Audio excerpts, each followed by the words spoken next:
परिस्थितीमध्ये आणि मी अनेक वेळा पाठपुरावा करून काम करतो आणि बाहेरील डॉक्टर कंत्राटी डॉक्टर 11 महिन्याचे हे ते देऊन त्यांच्या हातानं इथची शिजर असो हे आपलं हायड्रोसिलचे ऑपरेशन असो हे केल्या जातात।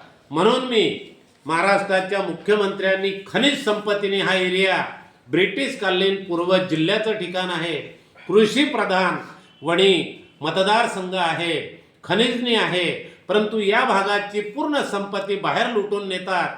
कारण 52 पासून कुठल्याच आमदाराला इथं मंत्रीपद दिल्या गेलं नाही। आमच्या मालावर बाहेरील मंत्री लोक डोळा ठेवून ती दृष्टी त्यांची गजानन महाराजांनी नष्ट करावी आणि आमची संपत्ती आम्हाला परतावा करावी आणि आहे त्या संपत्तीतून या भागाला घाणमुक्त करावं अशी मी गजानन महाराजला प्रार्थना करतो आणि सर्व नेते मंडळींना चांगली सद्बुद्धी द्यावी आणि दारुड्या नवऱ्यापासून दारुड्या मुलापासून वाचवावं। फार वाईट परिस्थिती आहे ती दुरुस्त करावी। जय महाराष्ट्र, जय हिंदुस्थान, जय गजानन महाराज।